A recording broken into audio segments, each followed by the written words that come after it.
and stripes and the eagle flies.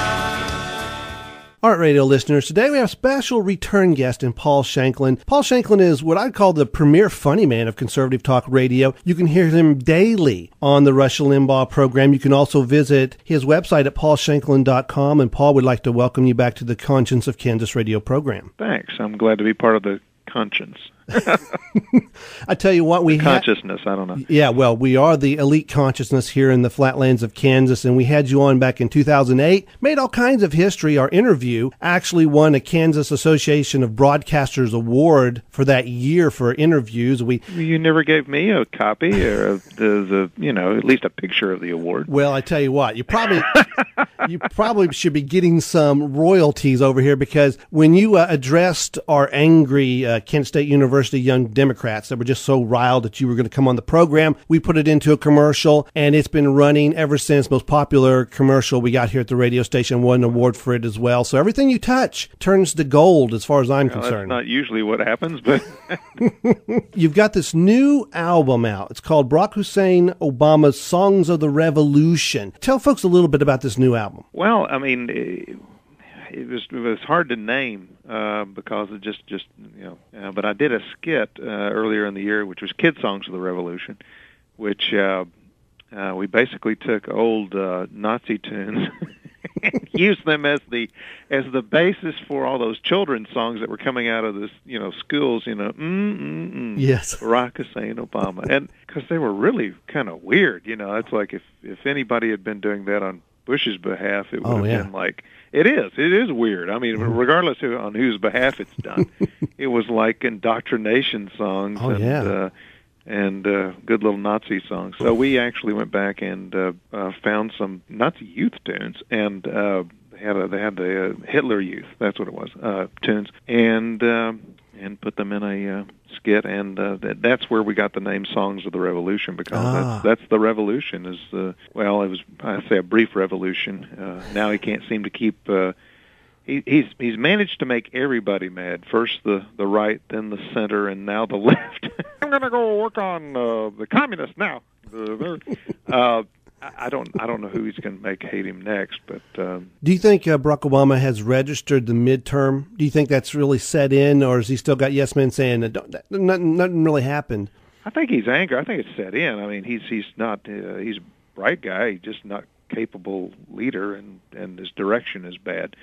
It was funny, the other day they had, and of course it's not over yet, but the tax bill, they're talking about extending the Bush tax cuts for 2 years. And he got some of the things he wanted. The Republicans got some of the things they wanted. And he gets on TV and they made me do it. I didn't want to do it. They held me hostage. The people...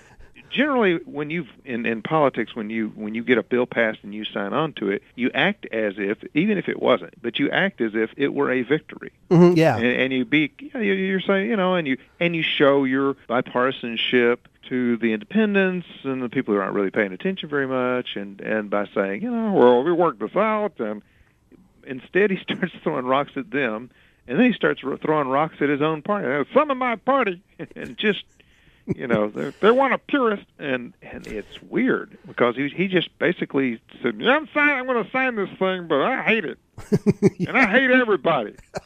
And I don't know if for the next 2 years that's what we're going to hear. The thing about the difference between, say, Obama and Clinton is Clinton had a lot of political ability, and Obama apparently has none. Great campaigner as far as that goes, but I'm just talking about making things look as if they're going in your direction, creating a bandwagon that everybody wants to get on to go in your direction.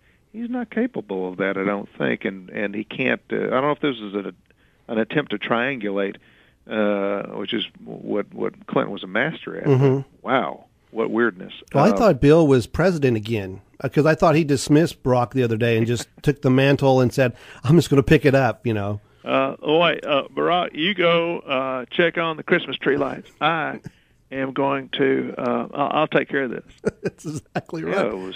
It just gets stranger every day, and But even when he's again winning, he got some pretty good things, and toward his agenda in this tax bill, but it just irks him so bad that he's not going to be able to, quote, tax the rich, and it just, that one thing, he gets all this stuff, but that one thing just drives him crazy. Well, people picked up on what you're talking about. Most of the time, people are gracious when they lose, and they make a positive spin because they're still in charge and they're going to go to the next issue. He seemed like a very, very poor loser. I mean, he did everything but kick over the podium as he was leaving. Well, that's the key in politics, is you have to, even when you lose, you have to sound like you win, because that way you can go, people go, huh? When they see you. But in his case, it was the strangest. If you can go back and find it, I think PBS or somebody had it up on the web, but it's a strange 28, 30 minutes. It really is. And the press is starting to ask him a few hard questions from the left, and he just can't handle it. Mm-hmm. Well, all of his town hall meetings and stuff, those are all vetted. Those are all These aren't, because, I know, and press guys, they're starting to ask tough questions. I had a friend who was worked for UPI in the 70s, and he said when, they basically treated Carter really well first 2 years, and then it just they got kind of tired of him, and one day one reporter asked one hard question, and Jimmy couldn't handle it. And then another one did, and another one, and that was kind of like the other day. There were several, can't think of the NBC reporter that asked him a tough question. It was a fair question, but it was from the left point of view, and he just couldn't handle it with any kind of grace anyways. I mean, well, and his physical demeanor shows it as well. When they had the lady in the town hall meeting that says, you're wearing me out with all your craziness, and I'm Obama. I'm tired of defending you. His body language, the first thing he did was laugh in her face. He's like, and then he realized he was doing it. Next question. Somebody get rid of this woman. What is the Secret Service for? It was. He didn't handle it. It's been a strange 2 years. Oh, it has been. It has been surreal. And one of the good things is people are about to blow their cork over what's happening with Obama and the midterm elections. So one of the good things about the healing stuff that you do, the godly work that you do with your comedy, is you give people an outlet to blow off a little bit of steam, to get a good laugh, to, you say in parody form what people are thinking. And how long does it take for you to put an album together? I'm looking at Hussein Obama's Songs of the Revolution. It's got 33 songs. That's a lot of creation. 33 cuts. Some of them are songs, some of them are skits. They're not all songs. But there are a lot Thank goodness. I mean, I think I would wear people out with that.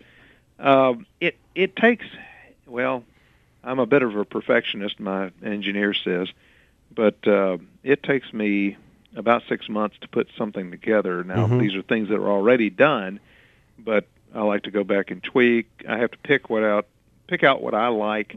I mean, I do about 100 things a year for the show, so I'm looking for the best, and also for things that people would know what in the world are you talking about, because some issues fly by so quickly that people wouldn't know.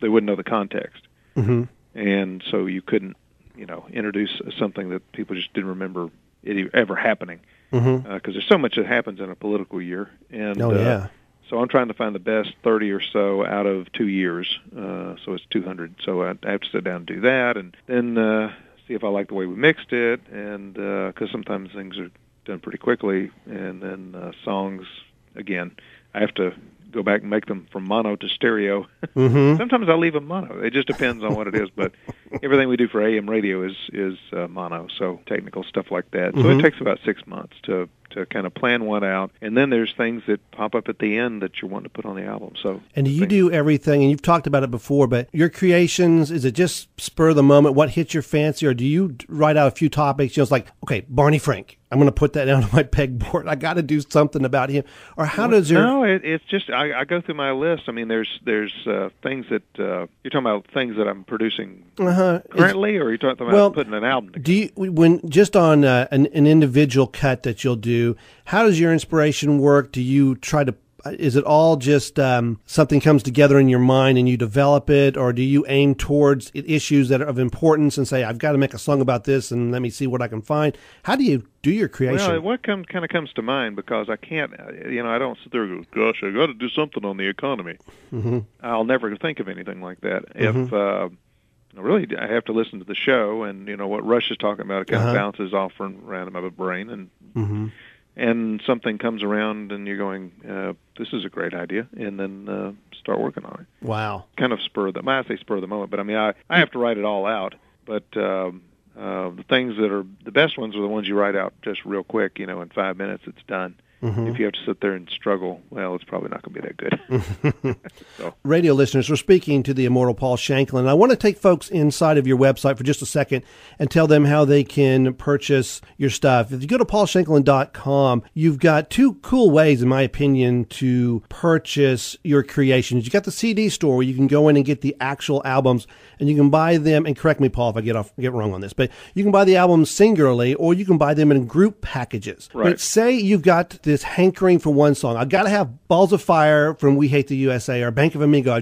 I got to have that song now. You can go to the MP3 store and you can buy a single MP3 download and get instant gratification. If you want Osama Obama, if that's all it takes. Yeah, I got to have that capitalistic immediate gratification. And you can go in and surgically strike with purchases and get those downloads to the MP3 store. Yeah, we're trying to make it user-friendly if we can, but there's so many things that come out in a year. Trying to get all of them up online is sometimes kind of difficult. Oh, I bet. Now, Paul, are you a motorcycle guy? I got to ask this because I'm a Facebook fan, and we also not only have the Paul Shanklin store up at IbbetsonUSA.com, our master website, but we also have your Facebook link because you're doing all kinds of crazy stuff. Here the other day, I was looking at your Facebook page, and you're dressed up like Mad Max from The Road Warrior, and you're up at some high altitude with a video camera. And yeah. What was going on there? Well, I went out to Colorado to ride out of Ouray, which is north of Durango, about 50 miles, and not in this weather, but in the September, I believe it was, and early September, and I'd been planning a trip out there for some time. I've got a KLR 650, which is it's called dual sport, which it doesn't do anything real well, but it can go somewhat off road and somewhat on road as well. And rode that to the top of several mountain peaks, and the mining roads out there are a lot of fun. It's about 500 miles worth of mining roads in 7 days. And they're rock, but they're not gravel. I mean, it really is rock. It was. You had to keep going because if you put your foot down, you didn't know what you're going to be stepping in, and so you just had to keep going. And no matter how scared and white-knuckled you were, and you were up at high altitudes. You were up at high altitudes. So I could hear that was way up there. Wind was whipping. The bike started chugging, even though I had it fitted for high altitude. It started. There just wasn't enough oxygen for it or me. Wow. And but the padding is necessary so that when you fall off, you bounce. So, well, I was looking for like a line of police cars or anything behind you because you never know what these stars are doing out there, these daredevil stuff. But it looks like you were having fun. And that's some interesting stuff folks can find at your Facebook page. You never know what Paul Shanklin may put up. Got a couple of videos up there, too. We did, Banking Queen. The Banking Queen video is, yes, I am a motorcyclist. Okay. That's what I'm not a biker. Okay. A biker talks like this. and has his, wallet chained to his rear end. Yes. So he can, two things, keep his friends from stealing it and find it. When he's really drunk, but I'm not a biker. I'm a motorcyclist. Well, these are the kind of cyclist. Those are the kind of facts we like to pin down in a show like this. And now we're moving to the Oprah Winfrey part, the personal part. So feel free to weep or whatever is necessary.